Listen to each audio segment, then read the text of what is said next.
from that and everything else that was going on. So living this life, you got to be ready. If you're not, you might as well just lay down. Now, you weren't there for the beating of Orlando Anderson at the MGM, were you? So I was. Yeah, like we talked earlier, you were at 662. Yeah. But are you aware of why Orlando was targeted?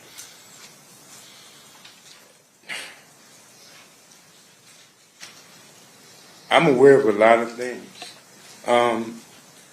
Things that was going on. People ain't talked about it in 30 years. Today ain't one of them. I don't mean to be funny, but here's the thing. A lot of things happened that night. A lot of things happened weeks and weeks after that night. Me or anybody else bringing up the dead is wrong. A lot of people got hurt behind this situation in itself.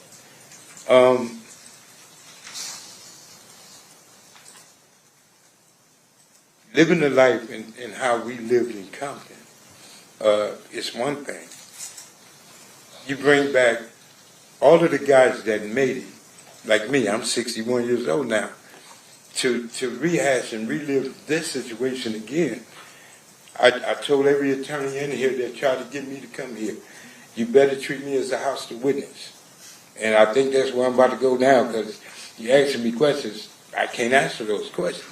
Okay, well, let me ask you this. Then I'm not going to speak on Orlando. Let me ask you something about yourself. There was a rumor that Tupac had knocked you out one time. I'd have killed him. That would have been your response if that happened. Yeah, I'm being honest with you and everybody else. I said it on my podcast show.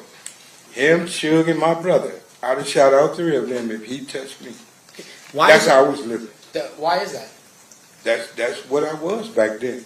And so, is it fair to say that your reputation and your standing in the neighborhood would require you to do something if you're going to get punked by somebody like Tupac? You don't have a choice, or you can't be there. I'm sorry. We're doing some side talking. No, that's my fault. I asked, that being in the life that you were, if somebody like Tupac is punking you, like by punching you in the face or something like that, you would have to retaliate, or you would lose your place in the neighborhood. You would have to go back home and fight everybody that called you a punk. You would have to go. There's some rules that you roll with, and some rules you just got to handle. Certain things need to be dealt with, adjusted, living that life. And when I was living that life, it wasn't no ifs, ands, or buts. It wasn't no, oh, you get a pass. No, I would have shot him, to be honest. So then you had mentioned, I'm not going to ask you to go into any specifics, but you had mentioned that after what happened here in Las Vegas, there were issues between the neighborhoods. How long did that last? Was it like, all right, one day we're good, everything's done, or did it last for longer than that? No, it was tension in the air for quite a long time, until I guess both sides, and he might agree, just said, let that shit go. Because it really wasn't our beef. This was between Suge Knight and Keepy D. And people put themselves in situations, like myself. I'm guilty as everybody else. Like myself, I put myself in a situation to protect something and somebody that didn't have nothing to do with me. I did it for a paycheck. I did it on some just because. I'm older now. I get it. But we did things for all the wrong reasons at that time, in them days.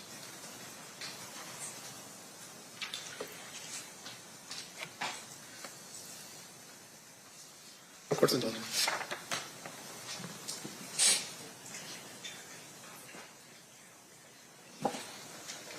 Your Honor, Steve will pass the witness. Okay. Cross-examination, Mr. Stamps. Sir, have you ever met me? Excuse me? Have you ever met me before? No. Have you ever spoken to the district attorneys prior to your testimony here today? Once. And is that what you're referring to is the time that you told them, like, hey, any attorney here is better treat me as hostile? Because... Yeah, I told him I didn't have nothing to do with it. Now, a couple questions for you, sir. This is more for clarification. So on the night of the murder, you were working as the head of security for 662. Yes. Explain for us a little bit about the club. Was that Suge's club or was it somebody else's club? Sure, to my understanding. Okay. And when you were there as head of security, were you there, had you worked there as head of security prior to this particular night? We did an event there once before. Yeah, same thing. Okay. And on this particular night, was this an event like some type of... What if trading didn't have to compete with your entire day? Most people think you need hours, complicated indicators, and... Do you recall what the event was No, for? we wouldn't have been there. Okay. No. What was the reason for the event? It was Mike Tyson fight. Tyson was coming back. Tupac was supposed to perform like other people, and we was there for that. Okay. Can you describe for us how big the club is so that we can... 30 years ago, a little bit bigger than this room. So it's relatively, it's not like a two-story, it's No, not, it's you know... small. All right. And in terms of the club itself, you were there and you were sharing with us that there were other people that were there. Yes. Law enforcement as well as, I don't know, people from your side of town. Oh, law enforcement was outside. The Metro would say, why y'all put words in my mouth? Sure. They were outside. Right. We were on the inside. Wasn't no law enforcement mingling with us. So as far as you know, law enforcement wasn't hired by Reggie Wright to provide additional security? No, at this was Club Metro 662? posted up all over the place. And so they were there specifically just to, like what, harass or just send a warning or what? No, they were there. Like when you have events in Las Vegas, everybody knows. You're going to see Metro here, every block. Yeah. They was posted up, which they do all the time. But you're telling me that as head of security, you do not know or you don't believe that Reggie Wright hired the Metro officers to come I know in? for a fact he didn't hire the Metro Police. Do you know how many people were on the payroll that night from your security team? Well, y'all do paperwork different than we did. Our paperwork was getting cash money. Our paperwork was what they call under the table. We had at least 30, 40 of my homeboys there. Reggie Wright Jr. and his security, his company, the people work for him, didn't have nothing to do with what Suge paid us for working. So that was two different entities, Reggie and Suge. The homies was there for Suge Knight. Reggie Wright hired his company to watch over Suge Knight people. Right. So his security did like the right thing. My security did what they ain't gonna do. You get what I'm saying? I get it. The police gonna walk you out of there. We gonna drag you out of there. So it was a difference, but not on the same paper. Sure. And once again, the intent was to protect 662, right? To protect the club, protect the patrons that were going to go there, that kind of thing. Yeah. Okay. Now, in terms of your knowledge of what happened on that night, fair to say you weren't present when the shots had rung out. No, I wasn't there. Okay. And your testimony is that you had heard from other people initially that, hey, Tupac had been shot. Yes. And you had thought maybe other people were maybe relieved, thinking like, okay, it's not that big of a deal. He's going to be okay. That's what came back to 662.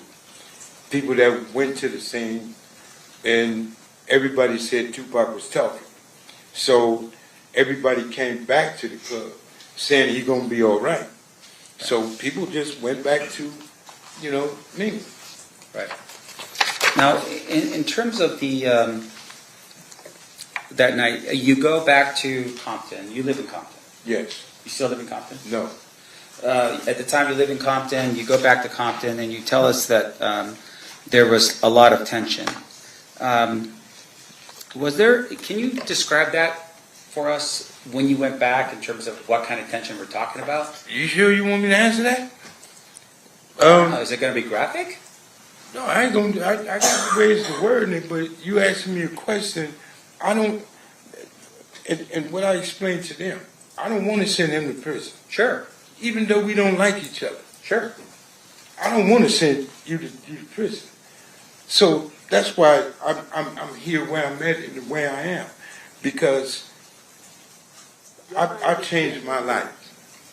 I'm raising my grandkids, teaching them never to be like their papa. And here I am explaining to people what I used to be, and I'm not proud of that. I'm not proud of that at all. And you asking me questions that can hurt him. And like I told them, I'm trying to avoid to answer the questions that they might look at me and say something is wrong. Well, let me put it this way. Let me help you out with this. Thank you. So these people right here, what they want to know from you is, did you see who shot Tupac? I told you no. Correct. So outside of that question, right, the next question I'm asking you is, when you went back to Compton, was it like a Southside Crip that shoots a Piru Blood, and then a Piru Blood shoots a Southside Crip? Is that the tension that we're talking about?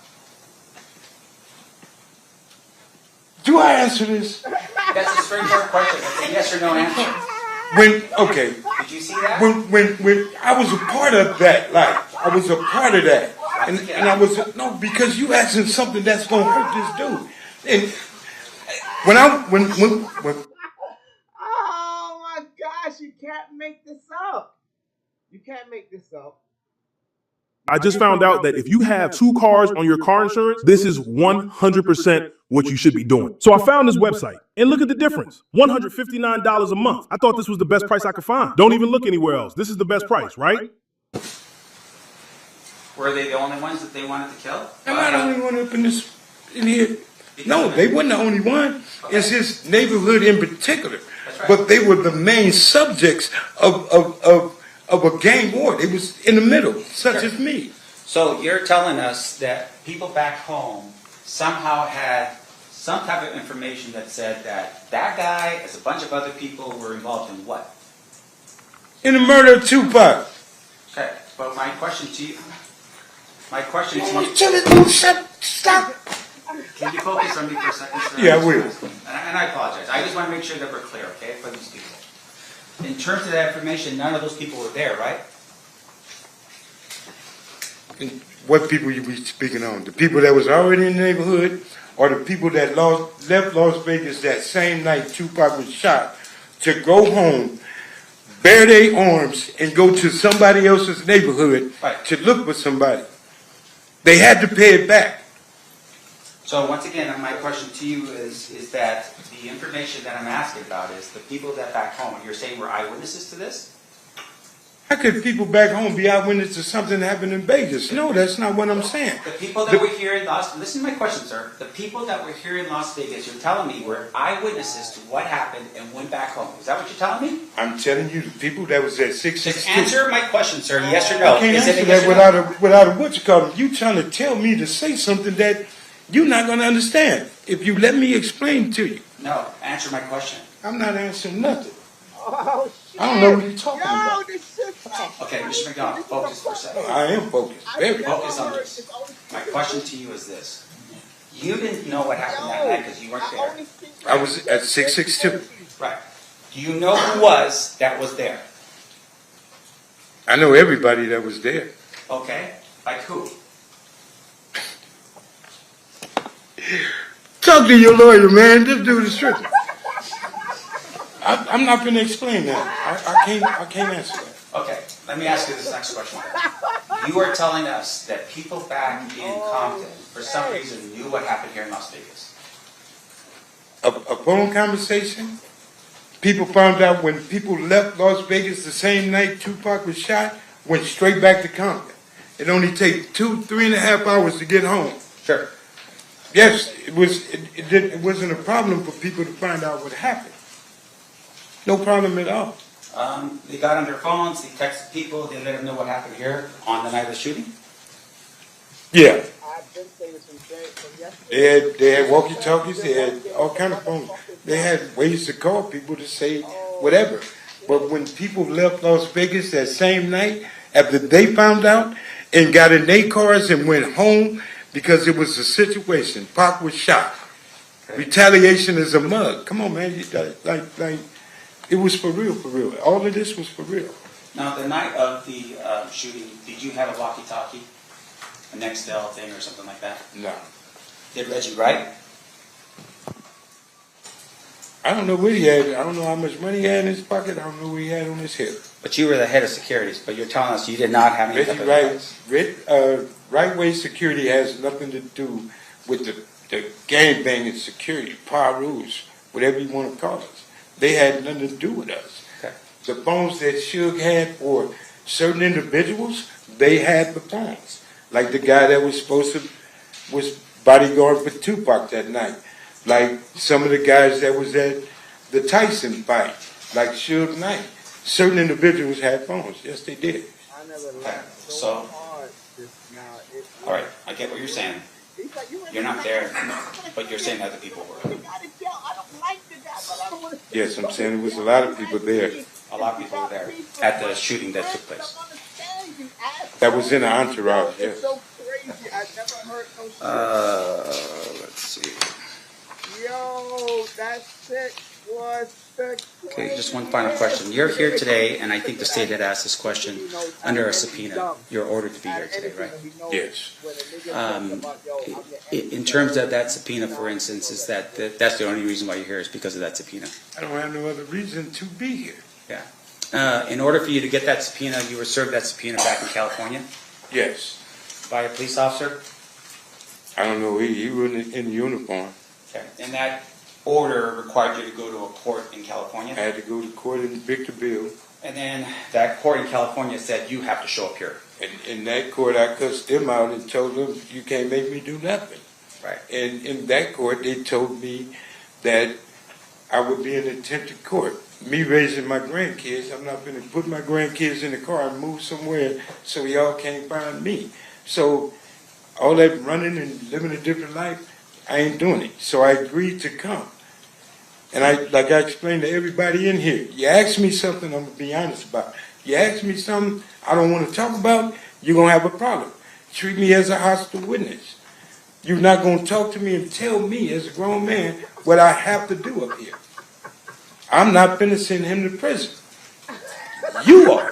Oh shit! That's So the accusation now is because of the fact that we're trying to ask you questions, you're blaming You ask me questions. If I just like answer your questions, we gonna have a problem in here, a misunderstanding, and you're asking me something that wouldn't be good for him. Right. And once again, I just want to, look, we're just trying to figure out who shot you. You're telling us that you weren't there to see. That's all I want to know. At the end of the day, that's it. Right? Was I in the entourage when Tupac got shot? No. Okay. Nothing else, right? I was at 62. I mean, that ain't hard. That's easy math. No further questions. Anything further, Stacey? All right, we've got one more phase, and then we'll let you out of here. Hey man, what's the best advice you can give someone that's in sales? Switch to Monday CRM. Oh, awesome. Thanks. Oh, we do have one. Okay, hang on one second. This is the best motherfucking witness I've seen in the history of my life. Everybody goes up there nervous and scared what to say or popo or whatever that shit. No time they'll do what they do. They report this shit. This nigga went up there with no script. So I said, nah, I ain't gonna ask you your shit. Oh shit! Damn, that shit was fucking crazy. But that might have damned him too, because he might be saying he's guilty. So if prosecution is smart, they could come back and say, well, you see, he didn't really want to convict the All guy. right, I have a question for you from one of our jurors, if you can answer it. Did Reggie Wright Jr. instruct security to not have firearms the night of the fight? To be honest, I don't know if Reggie Wright told his people or the police officers not to have guns, and I don't know why. He sure didn't tell us because we had ours. And that's the honest truth. All right. Any follow-up based on that state? No, Your Honor. Defense. I just want to clarify what the witnesses said. You're telling us that you had guns that night. Yeah. I just want to know. But you had guns that night, right? Yes, we did. All right, thank you. All right. I know you didn't want to be here, but thank you for coming down. Okay, can I say something? I want to apologize to everybody, but I find this kind of funny. And truthfully, what you're going through, brother, is what you're going through. I didn't want to be a part of that, and I'm not a part of that. So I appreciate everything, and I apologize to all of you. Okay. Thank you, Mr. McDonald. You are free to go.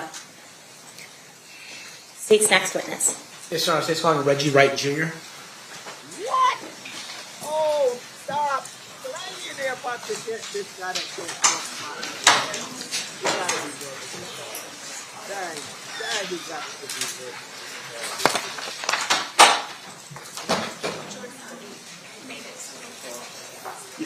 All right. Jordan's investigating the burning smell. Anyone like smelling it? The burning smell? Maybe.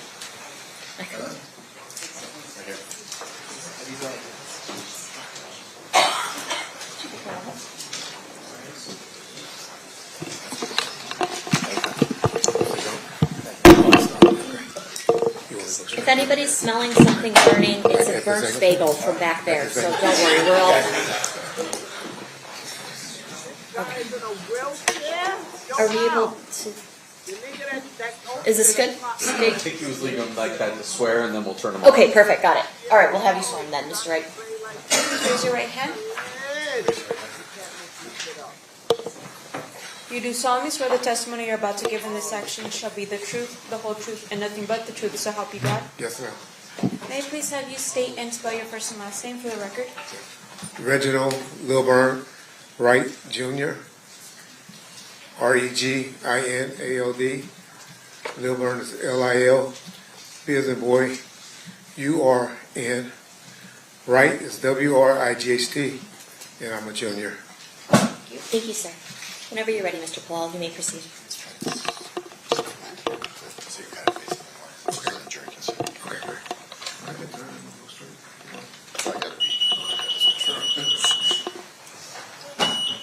No, he don't know how to use it. He don't know how to work it.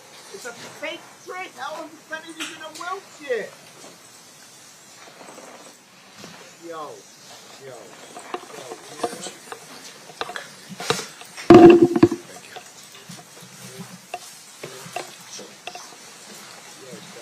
good, sir. Good afternoon, sir. Good afternoon, sir. Do you mind if I call you Reggie? Yeah, of course. Okay. Sir, where did you grow up? I grew up in the city of Compton, California. I was born and raised there until about the age of 19. And who is your father? Who's your father? My father is Reginald Wright Sr. And where did your father work? He worked for the city of Compton Police Department. And at some point, had he risen up the ranks of the Compton Police Department to become a lieutenant, is it, of gangs? Eventually captain, but during most of his career was a lieutenant. Where did you ultimately become a police officer yourself? Yes, sir. When was that? I was a civilian jailer from 1985 until 1989, and then I became a police officer from 1989 until I retired in 1996. And why did you retire? I received a medical retirement for I have vascular necrosis in my right ankle, but that's not why I'm like this. This is a result of COVID. After you left the Compton PD or took your medical retirement, where did you next work?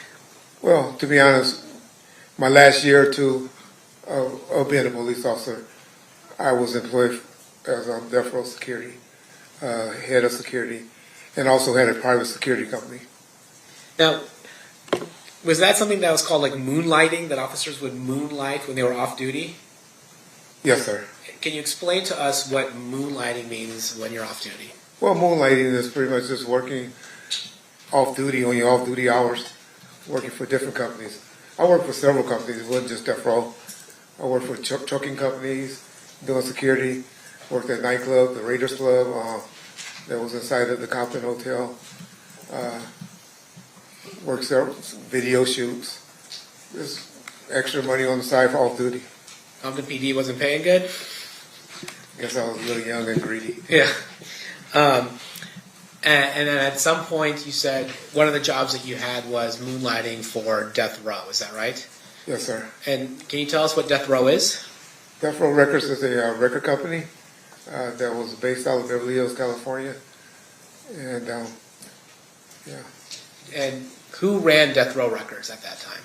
A gentleman that I actually grew up with at elementary school, junior high, and high school by the name of Marion Suge Knight.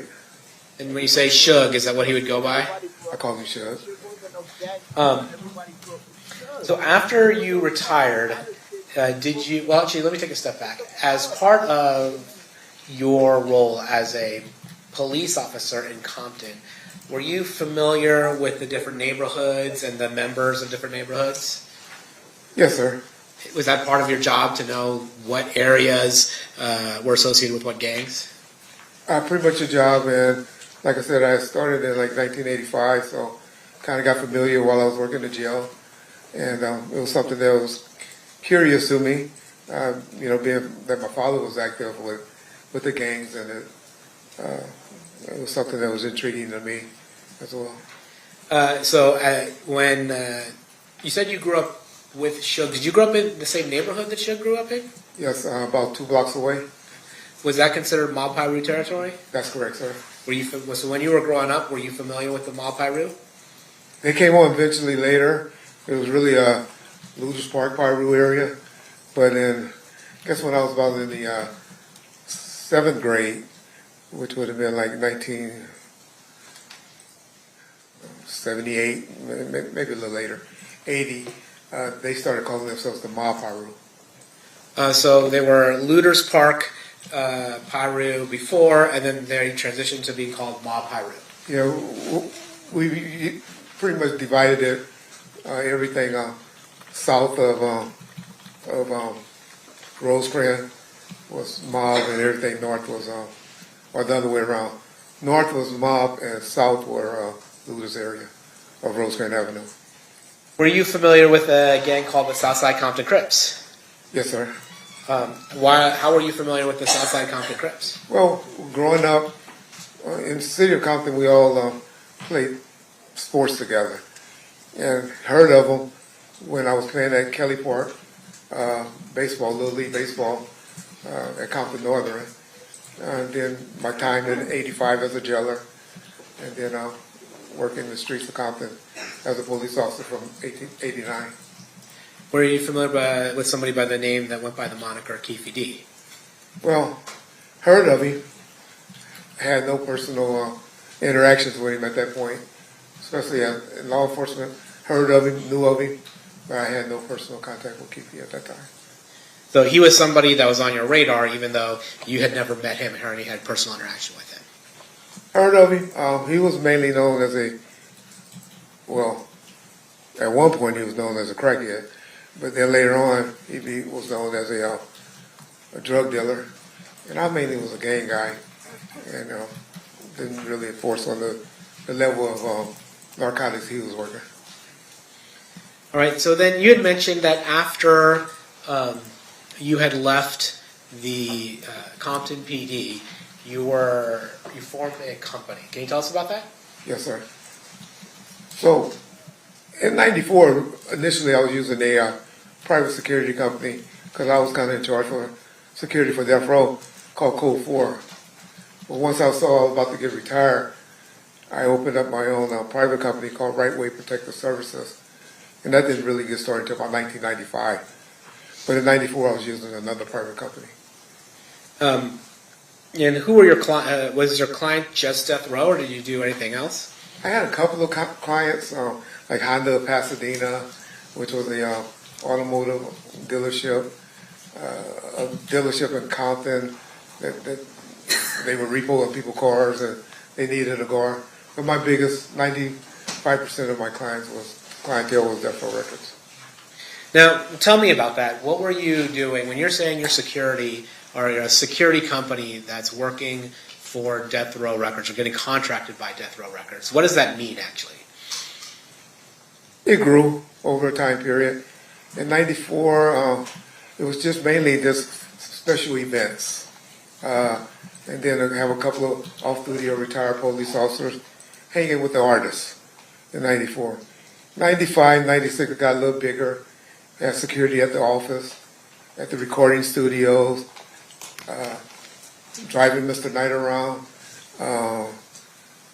two with Mr. Shakur, two with Snoop Dogg, Mr. Rodis, and other artists when they went to promotional events like that. So I could pretty much have about 10 officers working a day. And when you say 10 officers, were the people that you would contract with or work for you in this world, were they largely off-duty police officers? Off-duty or reserves or retired. And why is that? Because they were able to carry guns concealed, where it's not exposed. We had exposed officers at the studio, but mainly the bodyguards carried their weapons concealed. And we heard... And for the training as well. We heard from James McDonald just before you hit the stand. Was it fair to say that there were Mob Piru gang members also around Death Row Records? That's correct. Mob, Looters, West Side, generally Pirus from the city of Compton. And are these gangs that are generally associated with the Bloods? Is that right? That's correct, sir. Okay. And the Crips are they? Well, let me ask you: Crips and Bloods, are they an alliance or are they typically in conflict? Typically in conflict. However, Death Row was a unique situation because one of their main artists, prior to Mr. Shakur coming to the label, was Snoop Dogg, who was a known Crip from Long Beach.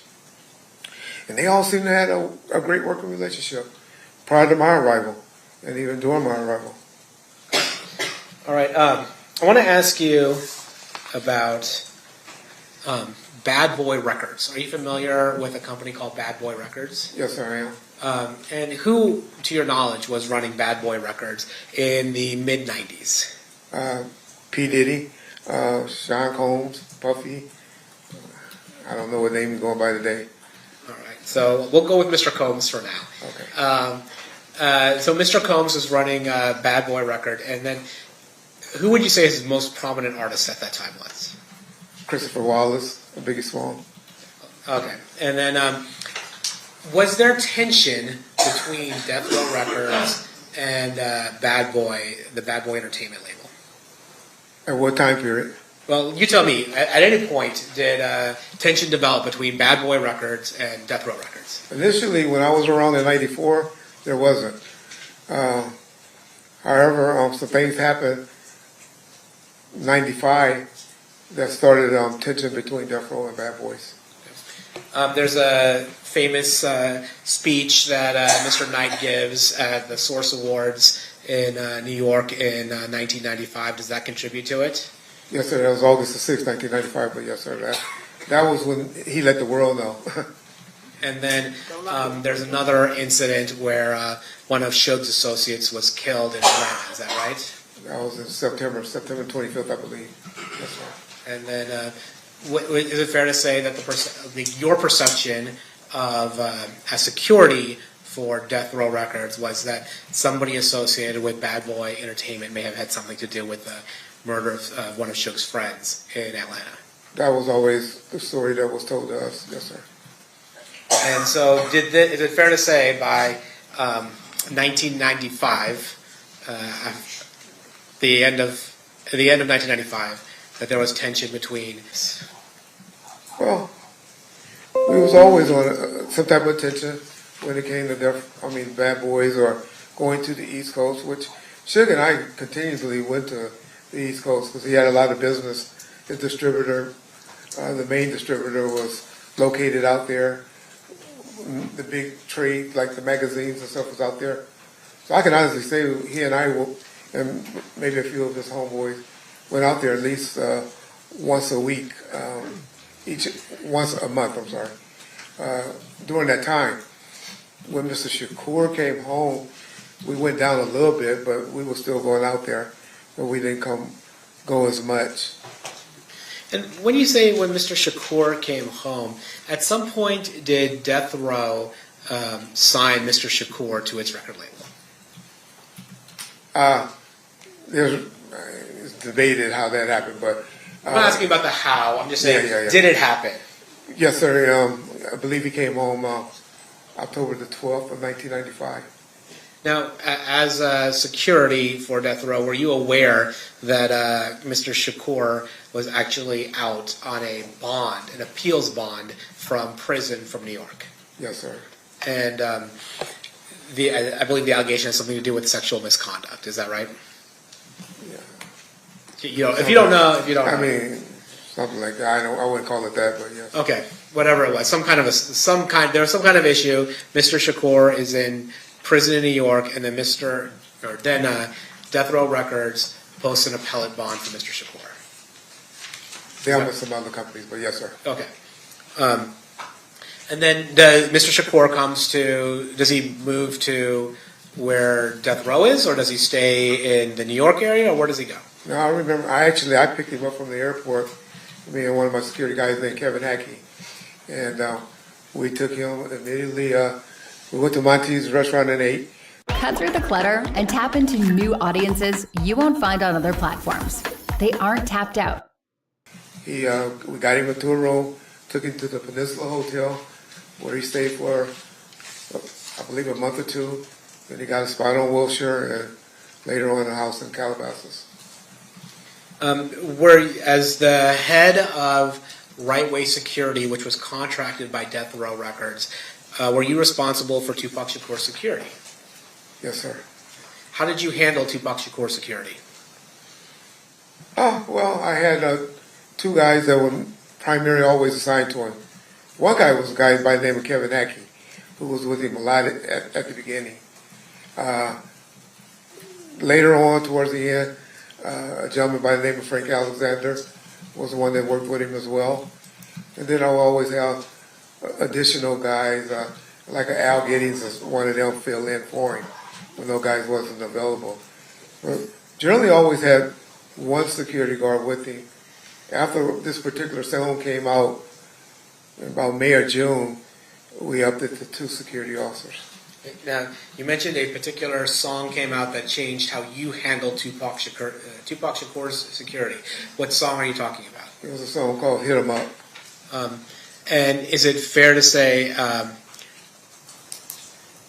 that in that song, Tupac is aggressively expressing his dislike for the members of Bad Boy Entertainment as well as other artists? That's fair to say. And as a result of that, you decided to change the security for Tupac or increase it? Well, I was a part of the discussion and ultimately had to approve it, but I'm sure Mr. Knight, possibly Mr. Shakur, and maybe the security officer that was primarily with them, we all agreed that he probably needed another guy with him. Were you aware during this time of a gang from Compton being used by Bad Boy Entertainment when they came to the West Coast? We had heard those rumors and we were familiar. And what gang was that? Compton Southside Crips.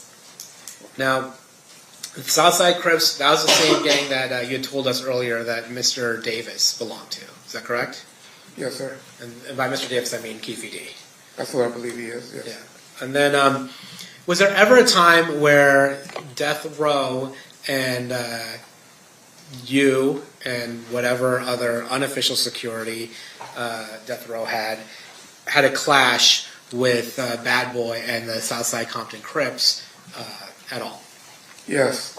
We had it at a Soul Train Music Awards. I previously stated that Mr. Davis was with him, and I even think I might have even said that he was one of the ones close to the guy with the gun. Never said he was the one with the gun, but there's been out there, social media, where a gentleman has came out and admitted that he was the one that actually had the gun that particular incident by the name of C. Gutter. So do you remember, well, I'm going to ask you what your independent recollection is. Tell us about that incident. So we're at the Soul Train, what is it, the Soul Train Music Awards? Soul Train Music Awards, yes. And approximately what timeline are we looking at? April, May of 95. Of 95? Sorry, 96. Okay, of 96. I'm sorry. And you had mentioned before the song Hit 'Em Up. Was this before or after the song Hit 'Em Up? That was before Hit 'Em Up. Okay, that was before Hit 'Em Up. Yes, sir. Okay, tell us what happened at the Soul Train Music Awards. We pulled in. Originally, we had an entourage of about 50 people with us, but they only allowed two cars of us to get back in the back parking lot, because that's where they had all the setup and the motorhomes and stuff like that. So we drove in the back. Mr. Knight, Mr. Shakur, and a few of the outlaws was inside of a Hummer, and myself and Frank, which was Tupac's security that night, Mr. Shakur's security that night. We drove in behind them. As we was getting out of the vehicle, or getting ready to park, Mr. Shakur saw Christopher Wallace and Puffy and a group of people, a few guys that I recognized from the South Side, in that entourage.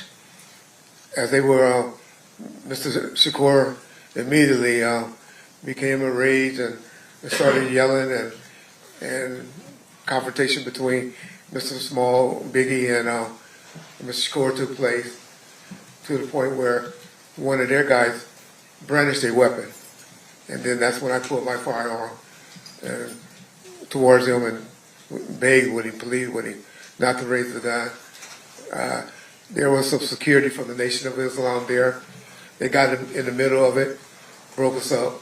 The gentlemen took off and ran towards the street in the parking lot. I'm sorry, who ran towards the street? The gentleman with the gun and a couple of the people that was with him took off and ran. Now, you said that Southside was providing that type of backup. They were with them in entourage, yes, sir. Do you recall whether Dwayne Davis was one of those people? I believe he was. I know he was with them, but like I said, I don't believe he was the one with the gun. All right, let's fast forward to September 7th, 1996, or that weekend. When do you come to Las Vegas for that weekend? I came out that Friday. I believe that was the 6th. The Friday was the 6th. I think the 7th is the day. Yes. Oh, okay. So I came out that Friday.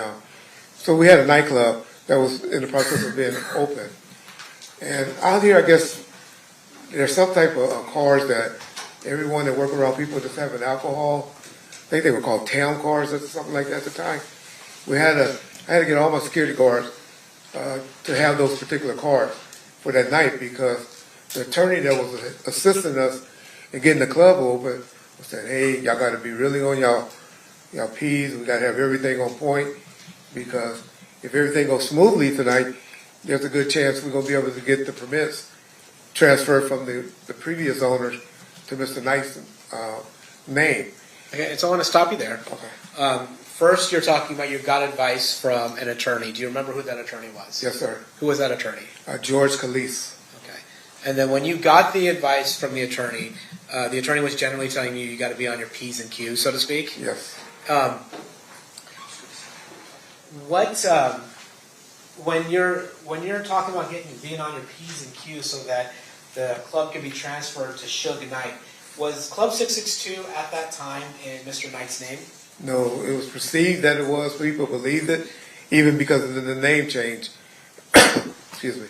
But it hasn't officially been, the paperwork hasn't officially, or never was completed.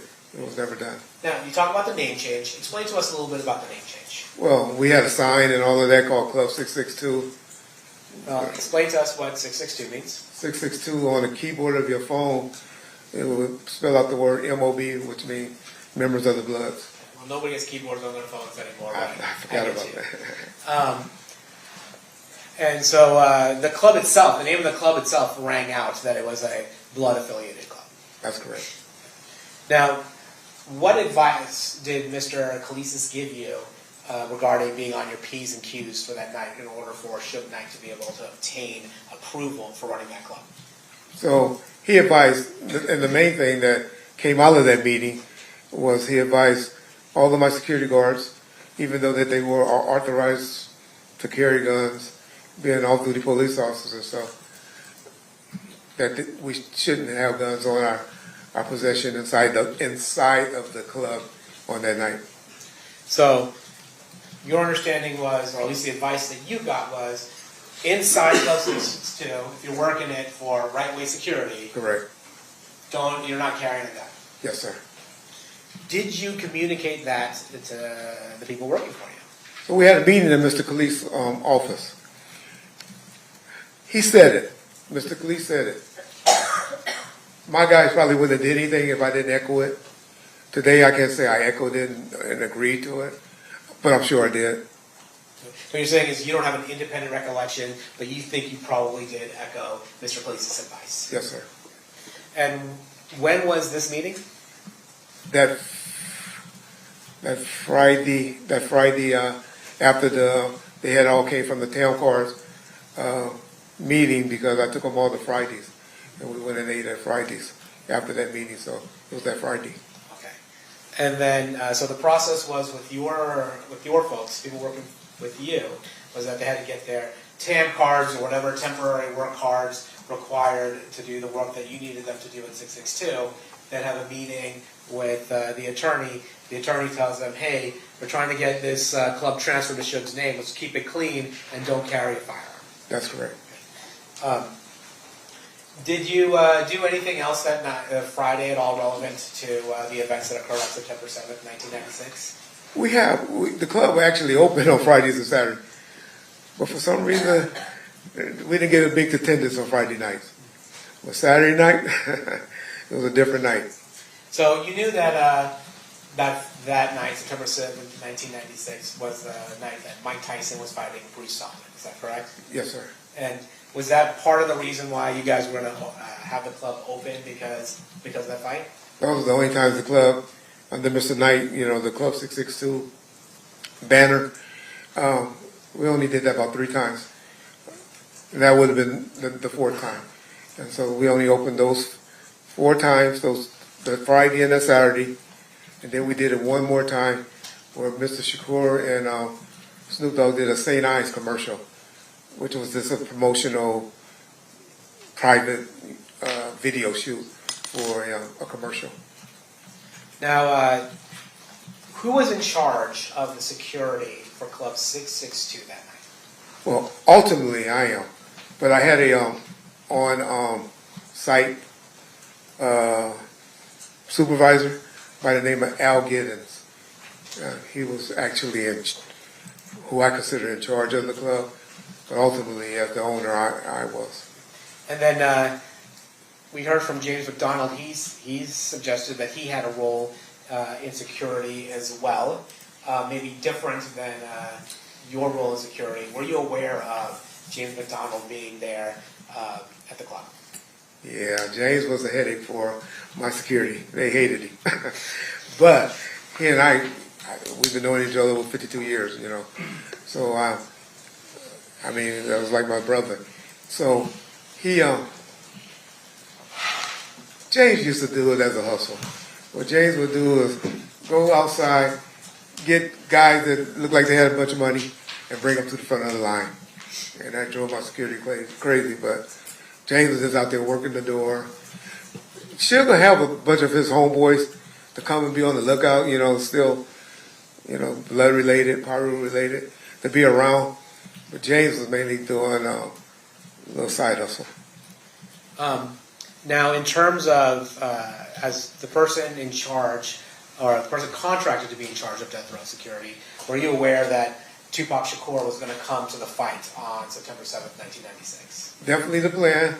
That was definitely the plan, and there was a reason that I knew he had to come, but that was definitely the plan. Okay, well, tell us the reason why he had to come. So Mr. Khalif who he had something worked out, because that's why we had off-duty police officers. I don't know if they were off-duty. They were in uniform, so I don't know if they was working off-duty or they were on duty.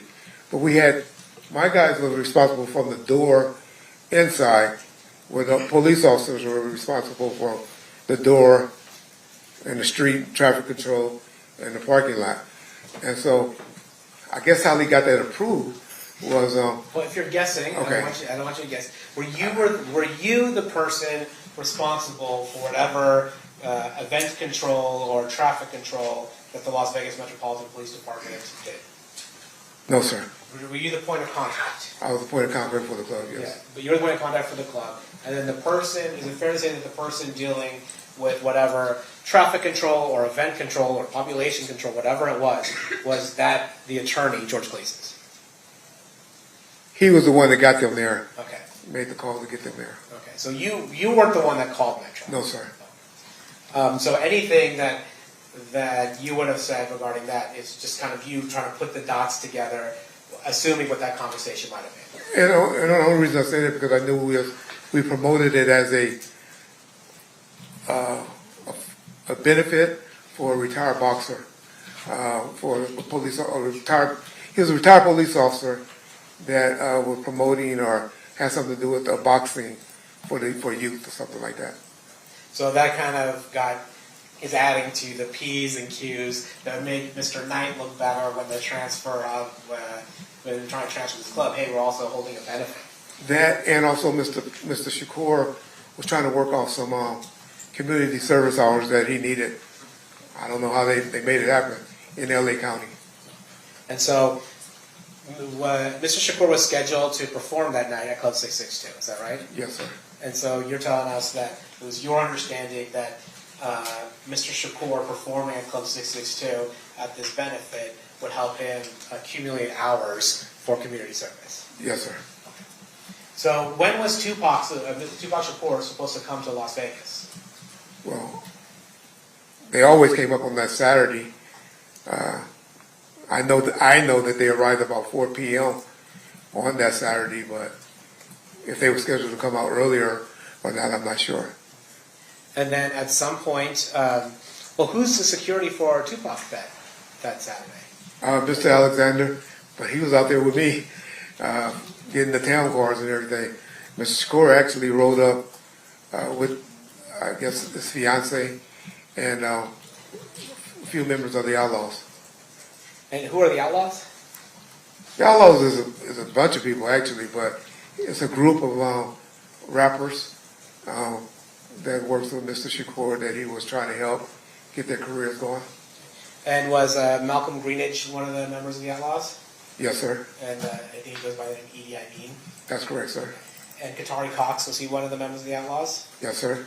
And then Afula, and I always get the name wrong, but Mr. Afula, was he also one of the members of the Outlaws? He was as well. Okay.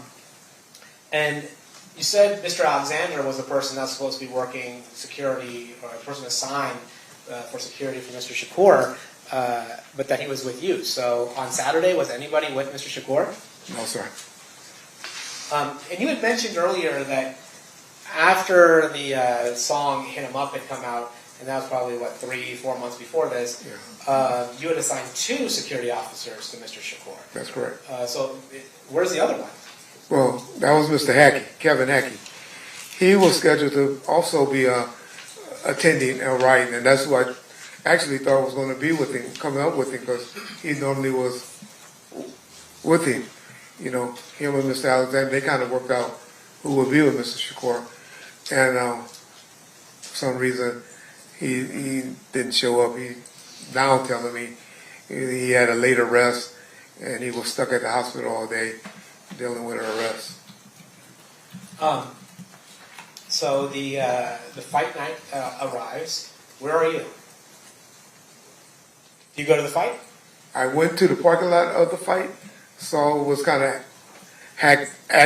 To start a podcast with Riverside, all you need is a concept and a way to record it. First, go to riverside.com and open an account. And when you're ready to record it, Al Geddes, who was my supervisor at the club, and they was having some logistic problems, some problems there, and I elected to go and get things in order at the club. So you get to the parking lot at MGM, see it's a little crazy, and decide to head over to Club 662. That's correct. And was Club 662, it was on Flamingo, is that right? 1700 block of Flamingo, yes, sir. Okay. Actually, can I see Exhibit 2? I'm going to publish Exhibit 2, which has already been admitted. All right, actually, Mr. Wright, you're not in a position great for any of this, but there we have, can you see 662 up there? I don't have my glasses. No worries. I'm sorry. I got you.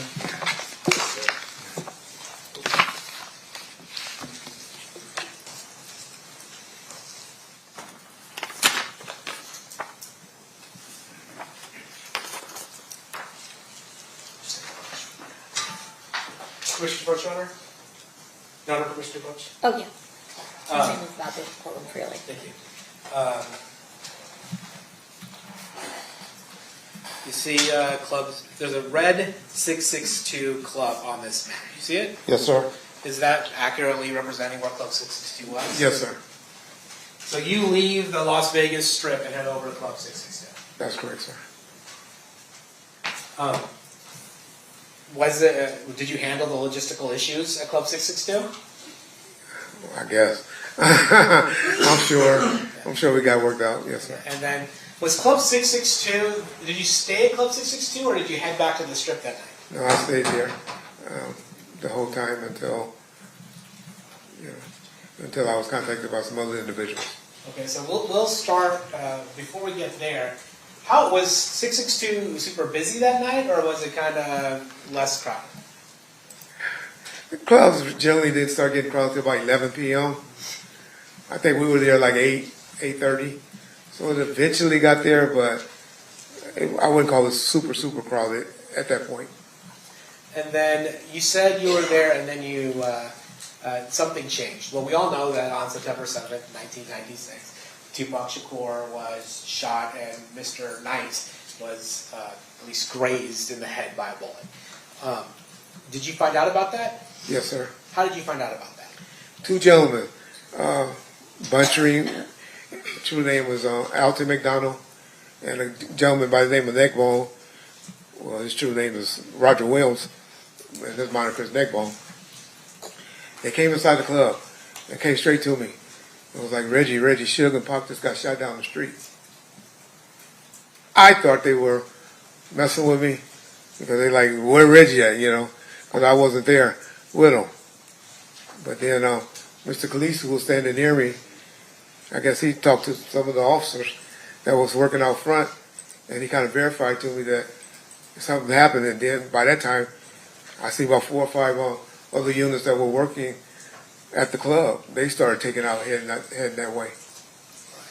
Now you mentioned two people, Buntry, Alton McDonald. Does Buntry have any relation to James McDonald, the person that testified before you? That's his little brother. Yes, sir. And then you mentioned Neckbone, Roger Williams. Were these people employed by Rankway Security? No, sir.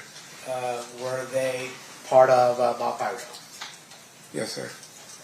Is it fair to say, as we talked about earlier, that Suge would have members of Mob Pyro around?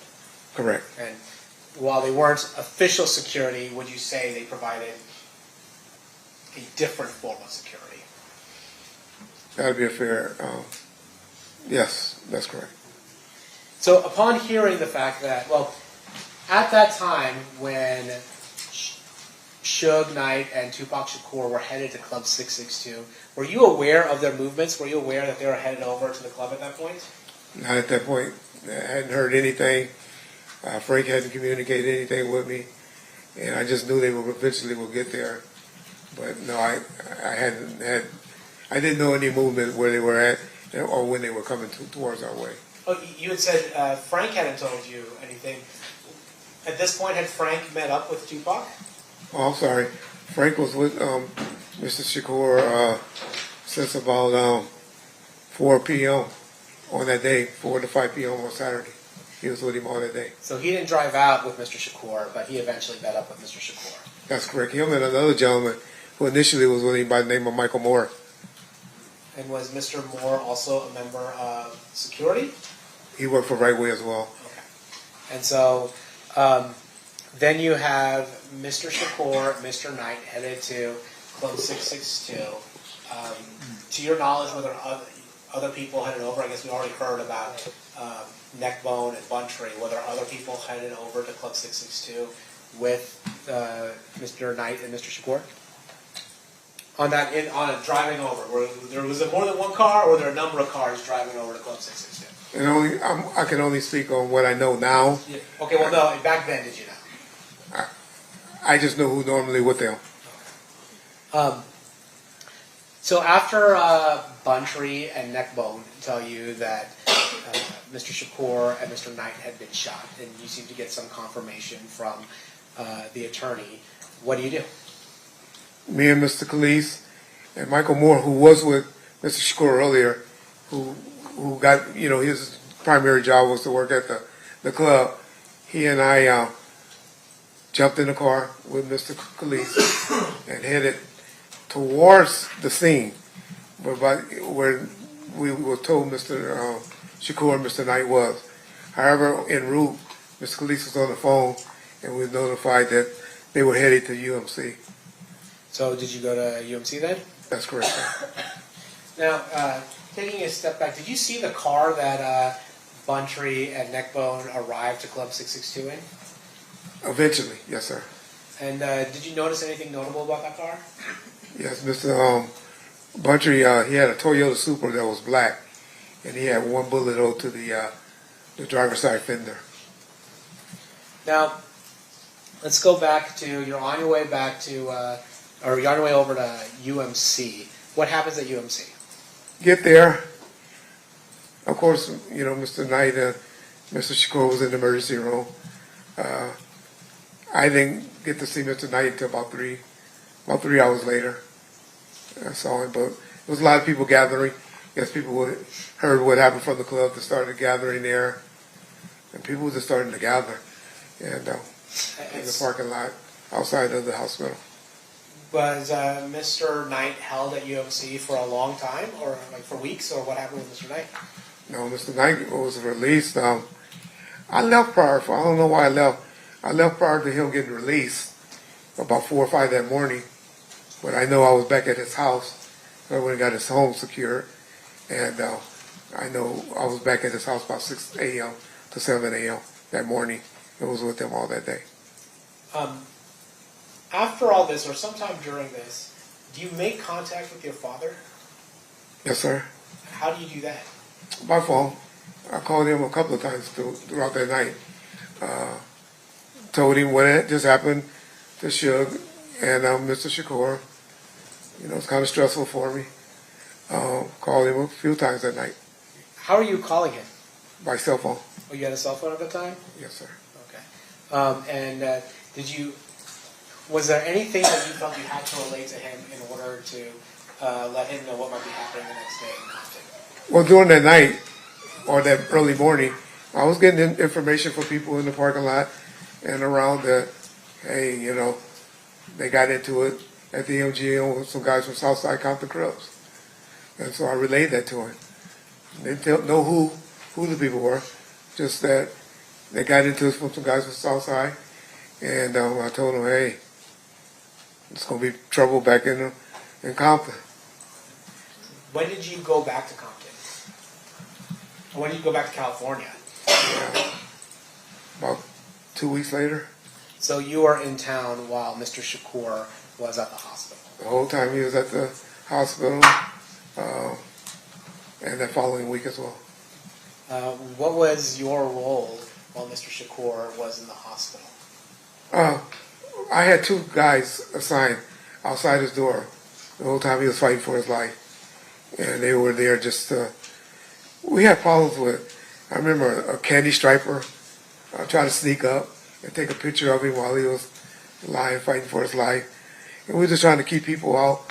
Of course, Ms. Shakur, his mother, was in charge, but just mainly trying to keep people out that she didn't want in or got her permission to come in to see Mr. Shakur while he was fighting for his life. And then you had said after Mr. Shakur had passed, you stayed in Vegas for another week. That's correct. Why is that?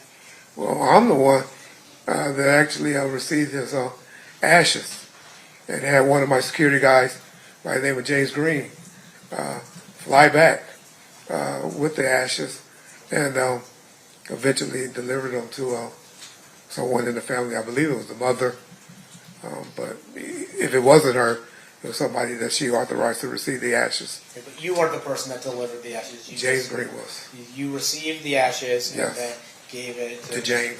Gray. Yeah. You know, I want to ask you this just straight. Did you have anything to do with the murder of Tupac Shakur? Absolutely not.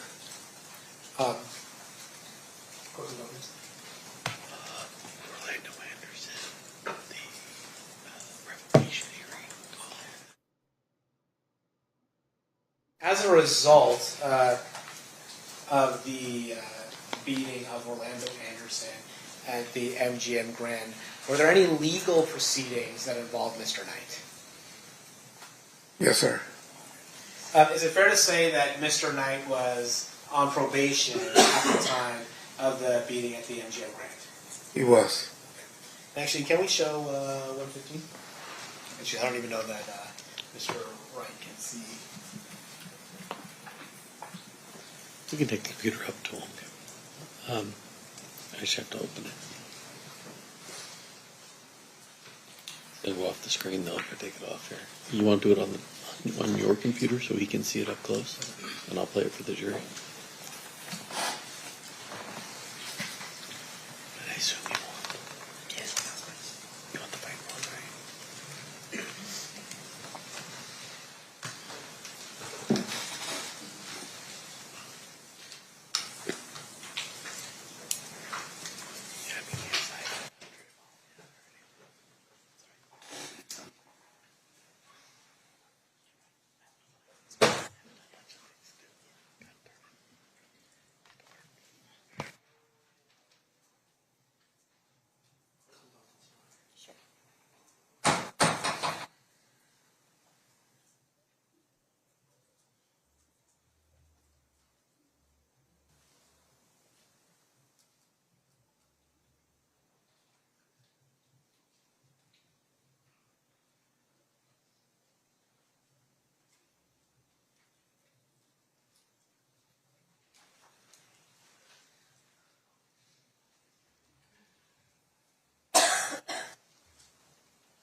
See, that's getting close.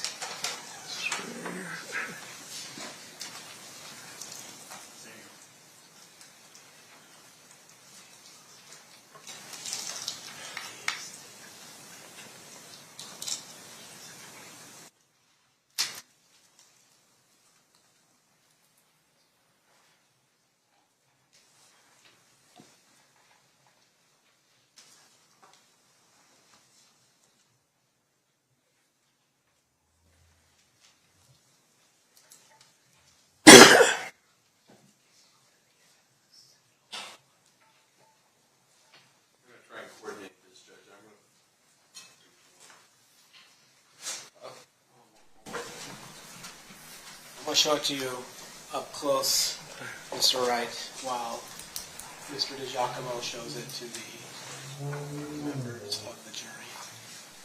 And Mr. DiGiacomo, Before you said you want to start it? yeah, for the record, this is State's Exhibit 115B at 7 minutes and 4 seconds. Okay.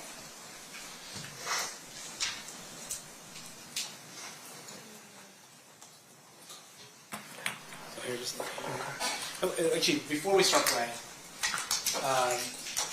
Mr.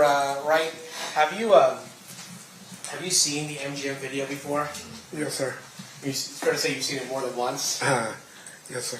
And that partly because it was part of a revocation proceeding that involved Suge Knight. That's correct.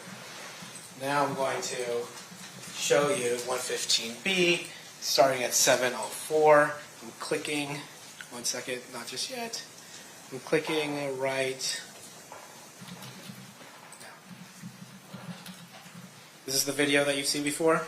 That's correct, sir.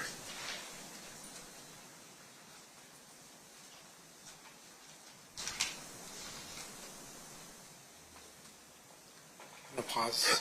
Starting at 7:20. 7:20. Did you recognize the folks that were hitting Mr. Anderson there? Hitting or kicking? Hitting or kicking, yeah. Yes, I do. Who were they? The gentleman in the white with the black hat on was We'll try and coordinate this again.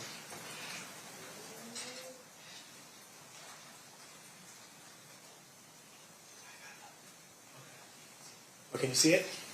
I can see it. Yes, sir. Oh, okay. Well, then can you tell us the people who are involved in this? That gentleman right there in the white is Buntry, Alton McDonald.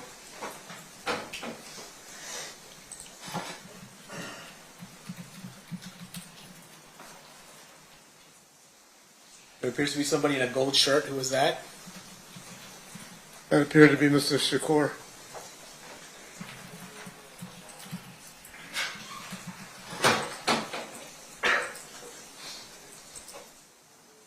There's a person in gray on gray, looks like outfit. Do you know who that is? The one that I saw that's right in front of Mr. McDonald right now is Roger Williams. Okay. I thought it was blue. I saw Okay, it blue. maybe I'm talking about the wrong thing. You're talking about this. Yeah. I'm gonna approach her.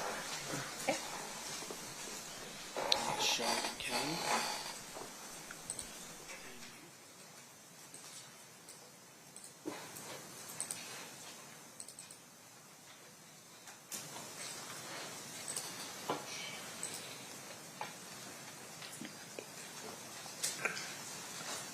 Well, that's Mr. Knight, and then that's Mr. Williams. Yeah. And then, so you see Mr. Williams, Mr. Knight, Mr. Shakur. Those are the people that are evident to you in this portion of the video. Is that That's right? correct, sir. And then we have. Imagine being able to build anything just by thinking about it. Meet Base 44, a complete.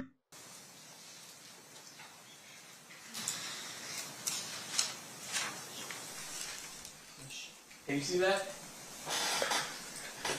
See it, but That's fair. That's it.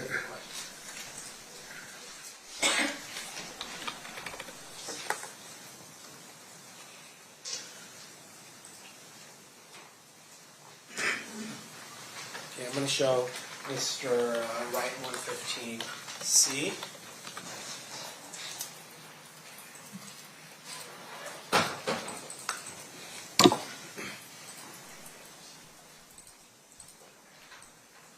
and Mr. Shakur, Mr. Knight, Buntry, Mr. Williams.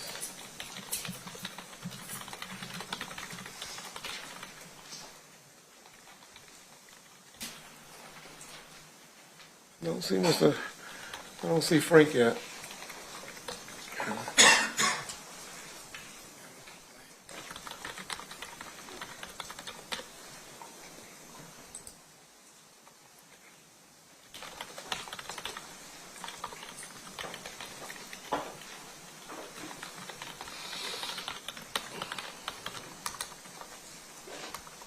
Okay, there you go. Mr. Alexander is the one with no sleeves on his shirt.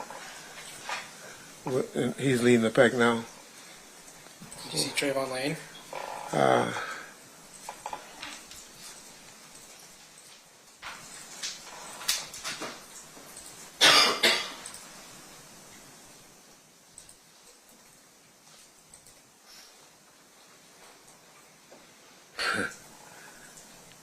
don't see Mr. Lane yet. I know he had a hat on. I've seen him before. I don't see him right now, though. Let me look again.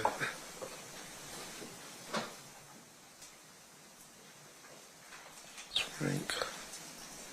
Mr. Shakur.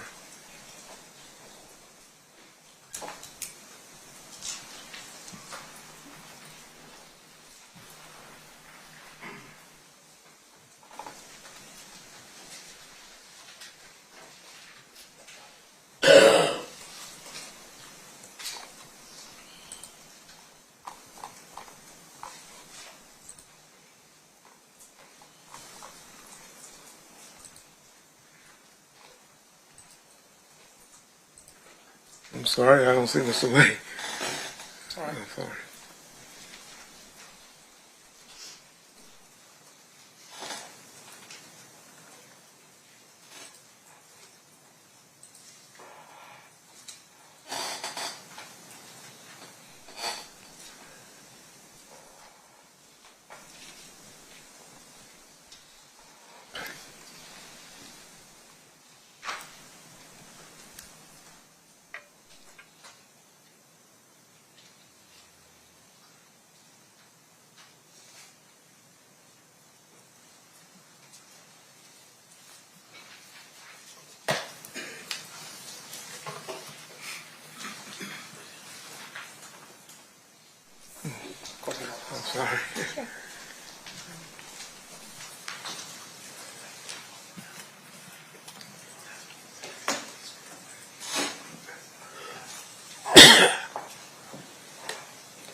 Let me just ask you to focus on the people leaving now at this point. Okay.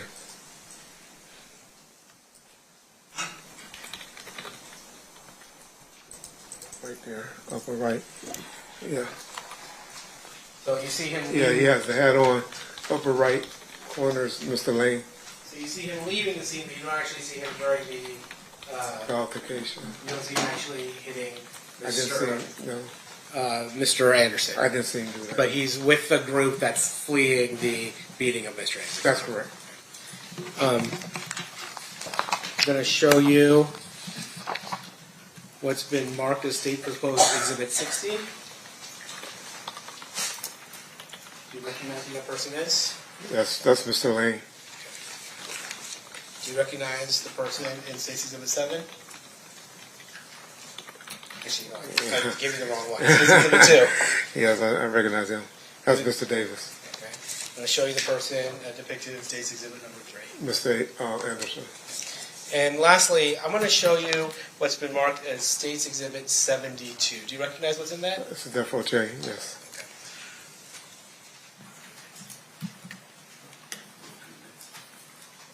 Your Honor, I'm going to move these exhibits into evidence. No objection, Your Honor. So admitted. Can you show number 6?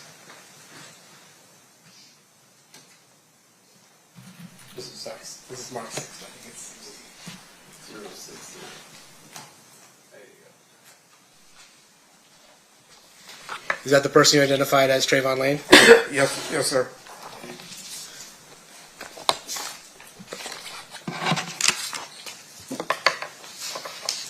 Mr. Pohl, is this a?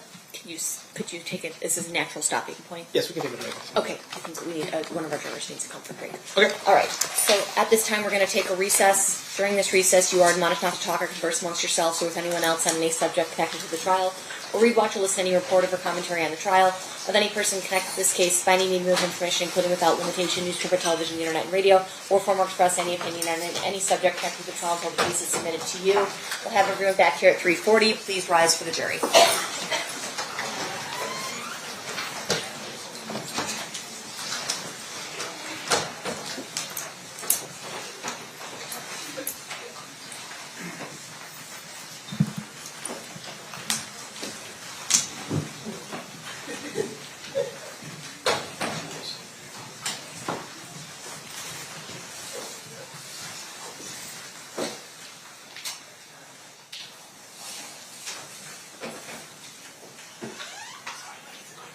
For the record, the jury has exited the room.